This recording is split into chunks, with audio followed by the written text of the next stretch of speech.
படிச்சதை சொல்லணும். படிக்காதவங்க கிட்ட சொன்னா நம்மளுக்கு தெரியுமா? அவங்களுக்கு தெரியுமா? தெரியாதுல்ல. அதான் கற்றார் முன் கல்வி உரைத்தல் மிக இனிதே, மிக்காரை செய்தல் மிகமான முன்னினிதே. மிக்காரைனா இப்போ யார்கிட்டையும்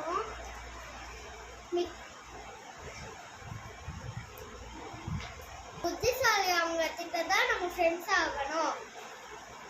அதுக்கப்புறம் முட்டாளா இருக்கிறவங்க கிட்ட நம்ம ஃப்ரெண்ட்ஸ் ஆகணும்னா முட்டாளே தானே ஆகும். அதுக்கப்புறம் எழுத்துணையால மிரவாத தானேதல். இது எல்லாம் விட குட்டி பொருளா இருந்தாலும் நம்ம யார்கிட்ட இப்போ இந்த பவுச் இருக்கா, எனக்கு இந்த தாப்பா நான் பார்த்துட்டு தரப்பா அப்படியெல்லாம் இரவக்கூடாது. அது இரவுனா நம்மளுக்கு பிச்சை போடுற மாதிரி அவங்க. ஆனா நம்ம யாருக்காச்சும் செய்யலாம். இப்போ அம்மா வந்து 5 ரூபாய் கொடுத்துட்டு இல்ல 10 ரூபாய் கொடுத்துட்டு உனக்கு என்ன சிப்ஸ் வாங்கிக்கோமா வாங்கிக்கோ, அவளுக்கு வாங்கணும்னா வாங்கிக்கோ, எது வேணாலும் வாங்கிக்கோ அப்படி சொல்லிட்டு காசு கொடுத்துட்டாங்க. நம்ம கடைக்கு போயிட்டு வாங்குறோம்.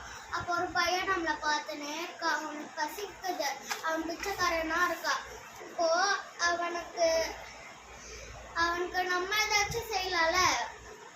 அதான் மிக்காரை செய்தல் மிகமான முன்னிலை, எழுத்துணையான மிரவாதை தானேதல். எத்துணையும் மாற்ற இனிதே. எத்துணையும் மாற்ற இனிதேனா இதெல்லாம் செஞ்சா நம்ம எல்லாத்தையும் சாதிப்போம். அதான் எத்துணையும் மாற்ற இனிதே. இதை எழுதியவர் பூத சேந்தனார். நன்றி.